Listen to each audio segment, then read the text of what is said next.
என்னடா சஷ்டி முடிஞ்சக்கப்புறம் இந்த வீடியோ வருதுன்னு பார்க்காதீங்க, போன் கொஞ்சம் சரியில்லை, அதனாலதான் இப்ப போஸ்ட் போட்டிருந்தேன். இது வந்து 6வது நாள் ஈவினிங் போல வந்து சூரசம்காரம் பாக்கிறதுக்காக கோவிலுக்கு வந்தாச்சு. நான் வந்து பழம் விரதம் தான் இருந்தேன் இத்தனை நாளா.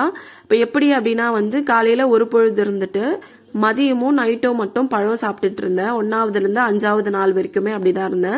6வது நாள் வந்து ஃபுல்லாமே சாப்பிடாம தான் இருந்தேன். ஈவினிங் போல சூரசம்காரம் பாக்கிறதுக்கு கோவிலுக்கு வந்தாச்சு.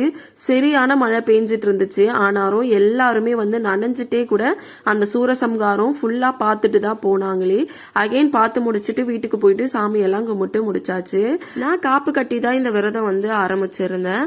அதே போல 7வது நாள் வந்து திருக்கல்யாணம் பார்த்துட்டு காப்பு கலட்டிட்டு தான் வந்து இந்த விரதம் வந்து ஃபினிஷ் பண்ணுவேன். நீங்க என்ன விரதம் இருந்தீங்க அப்படின்னு சொல்லிட்டு கமெண்ட் பண்ணுங்க. இந்த விரதம் வந்து 7 நாள் எப்படி போச்சுன்னு சொல்லிட்டு கண்டிப்பா ஷேர் பண்ணுங்க. அடுத்த வீடியோல திருக்கல்யாணம் பார்க்கலாம். பாய்.